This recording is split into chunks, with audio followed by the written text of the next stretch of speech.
Palestinian Authority that hasn't done anything, they believe.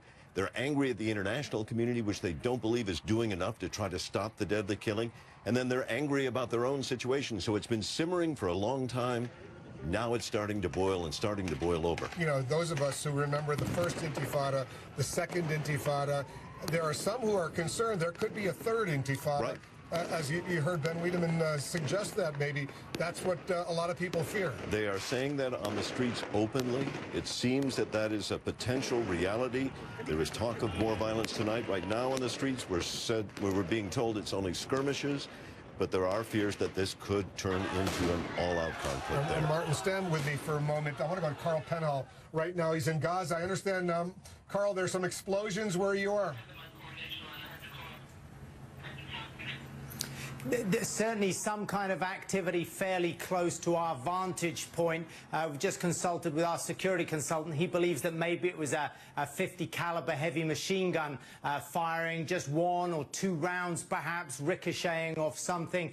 Difficult to know which of the sides may have fired it. We have certainly seen no presence of Hamas militants in this area of town, certainly not openly, nor, of course, have we seen any presence of Israeli troops on the ground or any of their armored personnel carriers or tanks in this region, vehicles that may, of course, be mounted with light or, in fact, heavy machine guns as well. But certainly some kind of activity, a little bit calmer now. Also, a bit further across on the eastern border between Gaza and Israel, where we have seen some illumination flares going up there in the last few moments. We've heard the Israeli big guns in action. Those are the 155 millimeter self-propelled guns as well.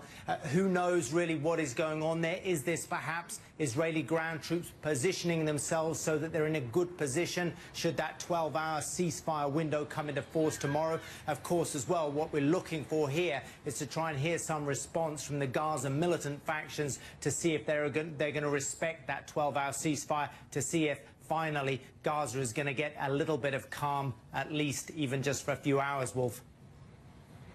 Well, Carl, let me ask you, if the Israelis do unilaterally pause starting at 7 a.m. tomorrow morning, is there any guarantee that Hamas will pause as far as launching rockets and missiles into Israel?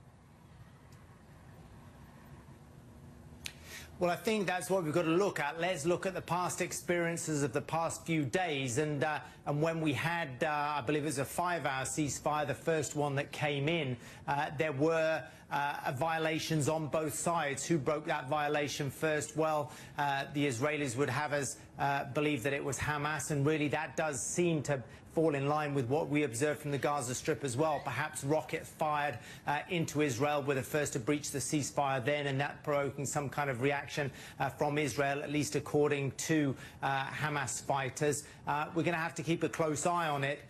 Tomorrow will tell, but you know, Hamas really does feel emboldened by its actions in the last few days. We've seen them continue to burrow into Israel via those tunnels.